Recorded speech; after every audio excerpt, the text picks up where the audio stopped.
Hi, welcome to SBR Videos. I'm Peter Loshak. This is our daily starting pitching preview show that we do with Joe Duffy from OffshoreInsiders.com in baseball. Right now, we're going to take a look at the starting pitching assignments for Friday, April 17th. Joe Duffy, thanks for being with us. Thank you for having me, Mr. Loshak. All right, Joe, how's baseball season going for you so far? We've got about a couple weeks under our belt now.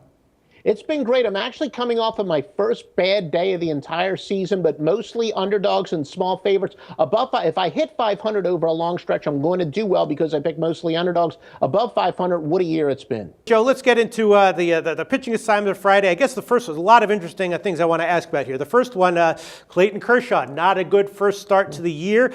He's going to be at home against Colorado. Colorado, pretty potent offense this year, as we know, going up against Kyle Kendrick, who's a guy who's very hittable. We should expect a bounce back from Kershaw here, right? I mean, of course, he's going to be an enormous favorite. Probably won't be betting value on him. What do you think we can expect from Kershaw in this situation? I've been a big believer in the hangover theory. When a guy has a great year the previous year, and keep in mind that Kershaw, he's kind of like, he's got that Peyton Manning disease where he struggled in the playoffs, so he entered the last postseason with high hopes and got roughed up in the playoffs. You can understand how he's going to be a little slow coming out of the gate. And I do believe that, there is a rhyme to the reason why Kershaw did struggle a little bit. I think he's still probably going to be a good value to go against. Don't get me wrong, he's going to be a Cy Young contender before the year's out, but I think it still might be the time to fade him a little bit. Yeah, we'll see what the line is for that game when it comes out. Then I want to ask you about another one, sort of a lesser pitcher, Ubaldo Jimenez, right? And in his first start, he's a guy who I'd love to find spots to fade him in.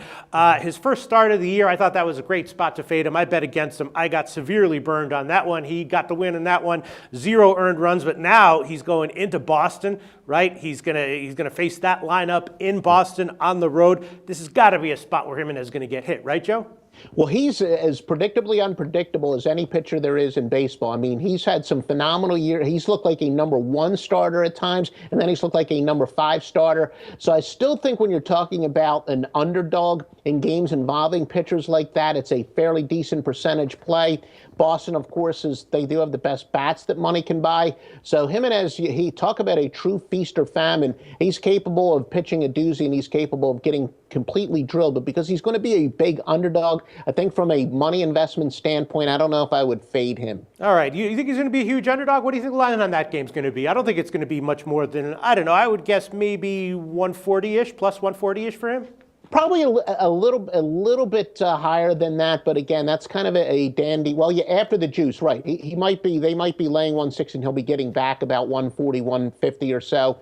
That's still a pretty good. Well, you only got to hit 40% of getting plus 150, so he still might be a pretty good play at that point. All right, and then Bartolo Colon is scheduled to pitch at home for the Mets. Bartolo Colon, I just want to get your thoughts on him. He's old, he's fat, but he's freaking awesome, right? Doing it again this year. I think he's 41 years old. I started being blown away by Colon it seems like 3 or 4 years ago. Here he is, 41, continuing it, 2-0, ERA under 3, unbelievable. Probably a pretty easy assignment at home against Miami. Not a super huge lineup. What's your take on Colon? Well, considering what you were saying about CC Sabathia, I thought for sure that you would hate Colon. You don't like those old heavy guys. Because Sabathia obviously sucks, but Colon, he's been doing this for a couple of years now, just overachieving, winning and winning and winning. He's doing it again this year. What do you? What's your take on him on this Friday, and then maybe at least for the next couple of weeks? I will say this, that I think when it comes to any sport, streaks, you definitely want to ride the hot hand or fade the cold hand when it comes to Major League Baseball pitching. So in that sense, I will agree with you. Ride him while he's hot. So you expect another good start for him on Friday against Miami?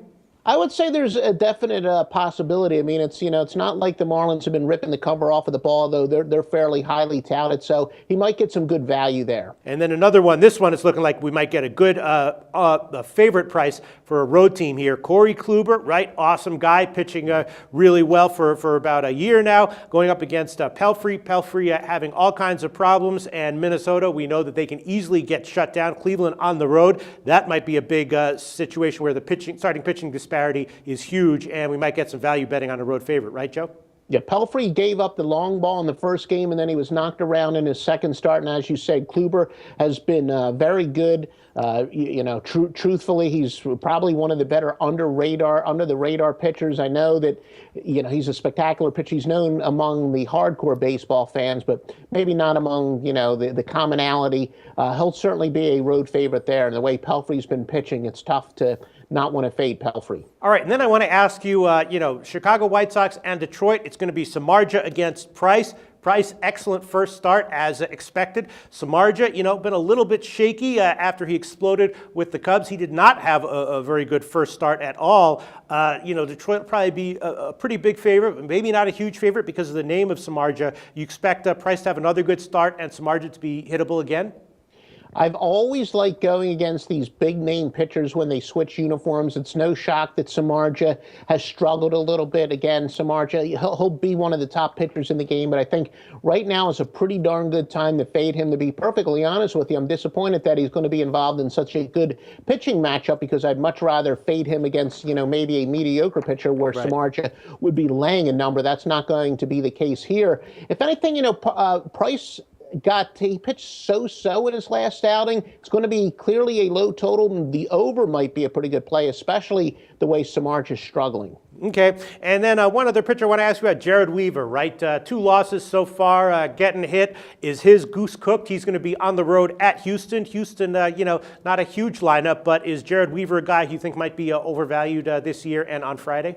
He's given up 10 runs, 15 hits in just 10 1/3 innings. And at Minute Maid Park, he has not pitched well. He's got a lifetime ERA of 5.40. So Weaver would seemingly be a great guy to fade. And it gets back to my rule. When a good pitcher is struggling, that's usually times where you're going to get very good value because it gives you a chance to be ahead of the odds maker. So Weaver would seem to be in a very good fade situation. Okay. Oh, and then there's one other that I missed. Cueto and Waka, right? Huge marquee pitching matchup in Cincinnati and St. Louis. Both guys very sharp in their first starts of the year. This one probably, we might even see a total of 6 on this one. Do you think that the under will be a sucker bet in that one? Yes, Cueto's struggled in St. Louis in 9 starts. He's got a 5.80 ERA. St. Louis obviously has some pretty good bats, and if anything, it seems that St. Louis has been his Achilles heel. He has not pitched well on the road at all against the Cardinals. All right, Joe. Well, that's all I really want to ask you about. Is there anything else from the Friday card that you think is worth mentioning?